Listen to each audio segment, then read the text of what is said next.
अग्निपथ की जो योजना सरकार लेकर आई है वो आप यूं समझ लीजिए कि ये सिर्फ और सिर्फ नौजवानों के पीठ में नहीं बल्कि पीठ और पेट दोनों में चूड़ा भोंका गया है। 4 साल के लिए कैसा रोजगार दिया जा रहा है? नौजवान भीख मांग रहा है क्या मोदी जी से? नौजवान भीख तो नहीं मांग रहा है, कुछ तो जुमला ही है। तो इसको भी तो युवा जुमला मान रहा है कि आप 4 साल बोल रहे हैं, हो सकता है कि 6 महीने के अंदर रिटायर कर दीजिएगा। जब लिख के दे रहे हैं 4 साल, तो इसको भी जुमला मान लीजिए कि 6-8 महीना में रिटायरमेंट हो जाएगा आपका। हम लोग विपक्ष के लोग हैं, हमारी बात अगर लोगों के समझ में आ गई होती तो हम सत्ता में होते, हम विपक्ष में नहीं होते। तो ये भारतीय जनता पार्टी ये सिर्फ और सिर्फ मूर्ख बनाने का काम करती है। पार्टी का ऑफिस किसी मॉल से कम तो है नहीं। तो आज कैलाश विजयवर्गीय जी ने खुद ही इस बात को प्रेस के माध्यम से स्वीकार किया है कि अगर मुझे बीजेपी के दफ्तर में किसी चौकीदार को, सिक्योरिटी गार्ड को रखना होगा तो मैं अग्निवीर ले लूंगा। बहुत अच्छी तो ये सरकार तो ट्विटर से ही चलती है ना। ये सरकार में तो कोई समन्वय है नहीं। मंत्रियों का कोई हैसियत है? किसी मंत्री से जाके पूछिएगा तो बोलेगा अच्छा पीओ में से फोन से बात कर लेते। तब इस तरीके से अग्निवीर प्रदर्शन कर रहे हैं और भाजपा के नेता लगातार बयानबाजी कर रहे हैं, कह रहे हैं कि अगर ऑफिस में किसी को रखना होगा चौकीदार के लिए तो अग्निवीरों को मैं ज्यादा प्राथमिकता दूंगा। देखिए, जिस दिन ये योजना सरकार लेकर आई थी उसी दिन हमने प्रेस के माध्यम से इस बात को आप लोगों के समक्ष रखा था। मुझे लगता है शायद आप भी थे कि ये बहुत बड़ा एक साजिश है, बहुत बड़ी साजिश है भारतीय जनता पार्टी की तरफ से जो सरकार कर रही है कि आने वाले समय में जो पूंजीपति हैं, बड़े बड़े पूंजीपति, चाहे वो अंबानी हो, चाहे वो अडानी हो, चाहे वो और भी बड़े पूंजीपति हों जो इस देश को छोड़ के भाग भी चुके हैं, देश का चुनाव लगा के करोड़ों रुपए का, उनके जो मॉल कल को जो खुलने जा रहे हैं, जो बड़े बड़े मॉल होंगे उसमें कई फ्लोर होंगे, हर फ्लोर पे चौकीदार होगा, मॉल के बाहर की चौकीदारी होगी, पार्किंग की चौकीदारी होगी। ये जो 10 लाख लोग हैं वो उसी मॉल की चौकीदारी के लिए तैयार किए जा रहे हैं। और जब मैंने बड़े बड़े मॉल की बात की थी तो मैं आज भारतीय जनता पार्टी के ऑफिस की भी बात करता हूँ कि भारतीय जनता पार्टी का ऑफिस किसी मॉल से कम तो है नहीं। तो आज कैलाश विजयवर्गीय जी ने खुद ही इस बात को प्रेस के माध्यम से स्वीकार किया है कि अगर मुझे बीजेपी के दफ्तर में किसी चौकीदार को, सिक्योरिटी गार्ड को रखना होगा तो मैं अग्निवीर ले लूंगा।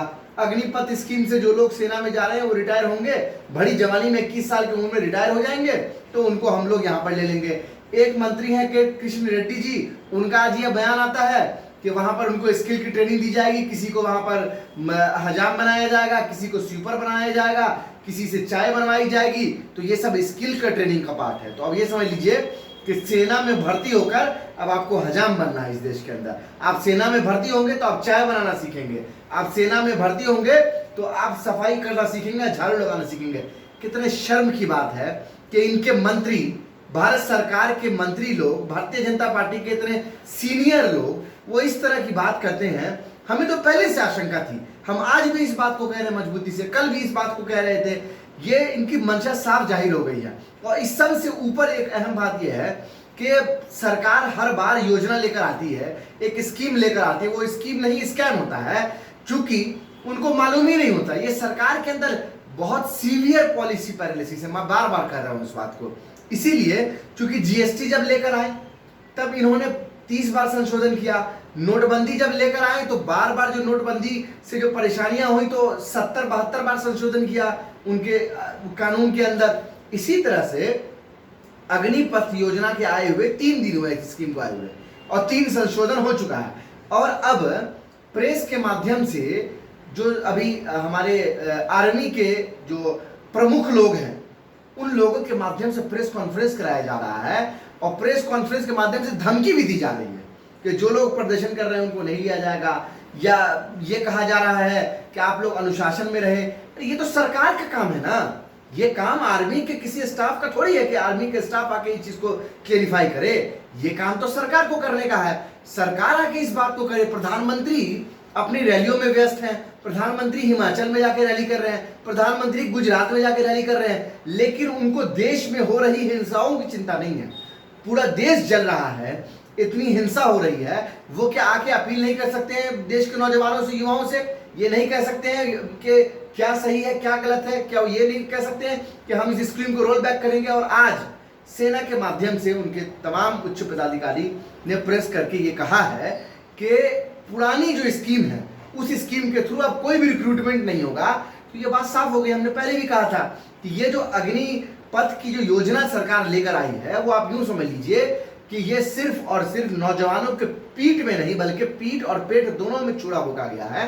पेट में इसलिए छुरा भोंका गया है क्योंकि 4 साल का नौकरी है तो पेट में छुरा भोंका गया, पीठ में इसलिए छुरा भोंका गया क्योंकि आपने उनसे मेडिकल क्वालिफाई करवा लिया, उनका फिजिकल क्वालिफाई करवा लिया, कई जगह तो रिटर्न भी क्वालिफाई हो चुका है, कई जगह 5 बार रिटर्न एग्जाम कैंसिल हो चुके हैं।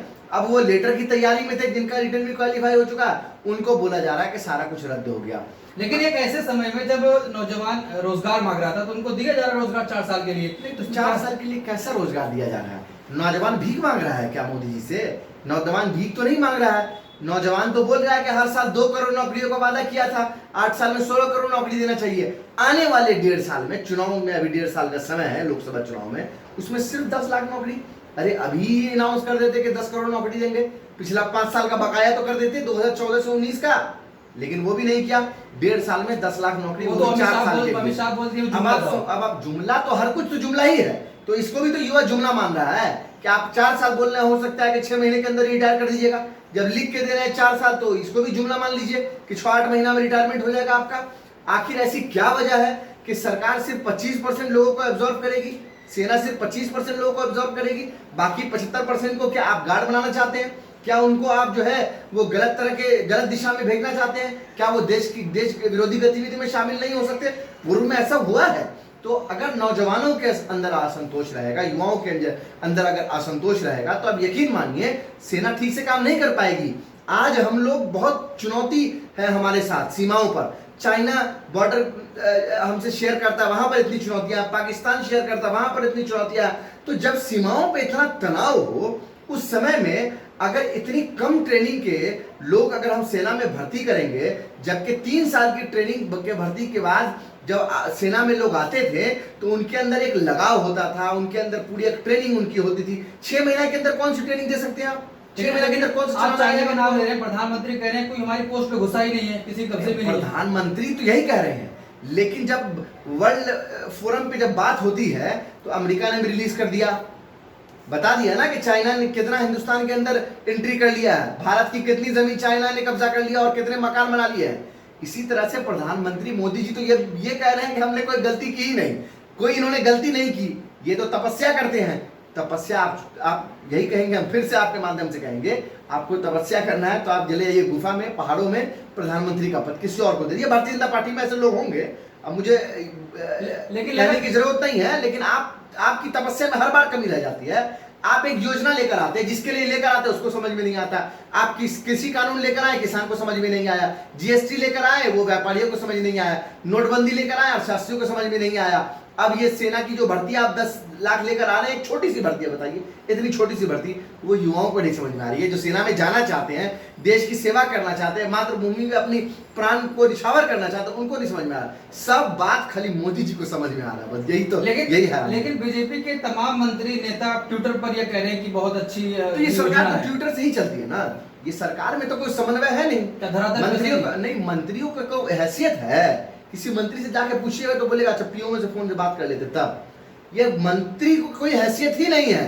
तो ट्विटर अकाउंट सबका दिया हुआ है पीएमओ में, कौन चला रहा है? पीएमओ में सबका ट्विटर अकाउंट दिया हुआ है, वहीं से सारे मंत्रियों के, सारे नेताओं के अकाउंट से ट्वीट हो जाता है जो प्रधानमंत्री के कार्यालय से जाना है। सीधी सी बात है, उनको तो योजना के बारे में मालूम ही नहीं है। अगर उनको योजना के बारे में मालूम है तो खुलकर आके बात बताएं। जिनको मालूम है वो बता रहे हैं कि स्वीपर बनेगा, वो बता रहे हैं कि चाय बनाना सीखेगा, हजाम बनेगा, बाल काटना सीखेगा। वो ये बता रहे हैं कि बीजेपी के ऑफिस में कल को सिक्योरिटी गार्ड की नियुक्ति इसी 75% वाले से होगी, तो वो बता रहे हैं ना। तो कहने का मतलब बात साफ हो चुका है।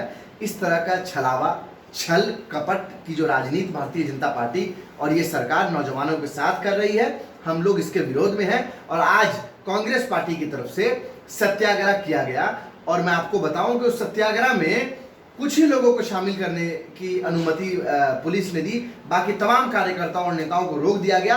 ये समझिए कहीं ना कहीं ये लोकतंत्र की हत्या करने की कोशिश की जा रही है कि आप पीसफुल तरीके से प्रोटेस्ट भी नहीं कर सकते, अपने विरोध को सत्याग्रह के माध्यम से दर्शा नहीं सकते। ये लोग तो वैसे भी गांधी जी के दुश्मन हैं, तो ये सत्याग्रह तो गांधी जी का किया हुआ है, तो जब आप सत्याग्रह करेंगे, कोई पॉलिटिकल पार्टी सत्याग्रह करेगी तो उससे इनको तकलीफ होती है, क्योंकि ये तो हिंसा वाले लोग हैं।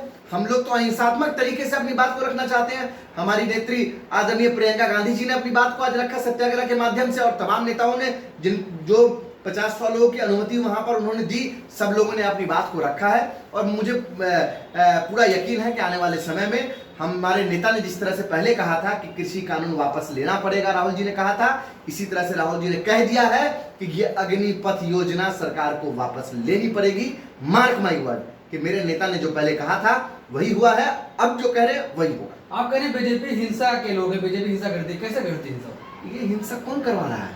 तो बीजेपी भारतीय जनता पार्टी की सरकार है पूरे देश में। कांग्रेस वाले अगर हिंसा करा पाते तो कांग्रेस सरकार नहीं बना ली होती 2019 में, या अभी जो चुनाव हुआ है राज्य के, तो हम सब जगह सरकार नहीं बना लिए होते अगर हमारे अंदर इतना ही पावर होता। अरे भाई, हम लोग विपक्ष के लोग हैं, हमारी बात अगर लोगों के समझ में आ गई होती तो हम सत्ता में होते, हम विपक्ष में नहीं होते। तो ये भारतीय जनता पार्टी ये सिर्फ और सिर्फ मूर्ख बनाने का काम करती है। लेकिन हम ये कहना चाहते हैं, प्रधानमंत्री जी से आपके माध्यम से अपील करना चाहते हैं कि जल्द से जल्द इसको रिपील करें, और जो पुरानी जो बहाली की जो योजना थी उसको जल्द से जल्द लागू किया जाए, उसको बहाल किया जाए। भाजपा कहती है हमारी बहुत ही मजबूत मैंडेट है, तो क्या आपको लगता है कि तो मजबूत मैंडेट है तो है ना, पास कर लिया ना, तभी तो सब कुछ पास कर लिया। मजबूत मैंडेट था तो आपने नोटबंदी रातों रात कर दी, जीएसटी लेकर आ गए, आपने जो है मजबूत मैंडेट था आप सीए लेकर आ गए, आपने 370 हटा दिया, आपने अग्निपथ लेकर आ गए। ये सब तो मजबूत मैंडेट की कहानी है। लेकिन आप एक तरफ की कहानी देख रहे हो, दूसरे तरफ की कहानी नहीं देख रहे हो कि जब सरकार जीएसटी लेकर आई तो लाखों लोग गुजरात के अंदर, लाखों लोग बेंगलोर, हैदराबाद, पटना, दिल्ली के अंदर व्यापारी सड़कों पर निकल के आए। तो मजबूत मैंडेट जो है ना उनका सदन में हो सकता है, सड़कों पे मजबूत मैंडेट आज भी उन लोगों का है जो लोकतांत्रिक व्यवस्था में यकीन रखते हैं।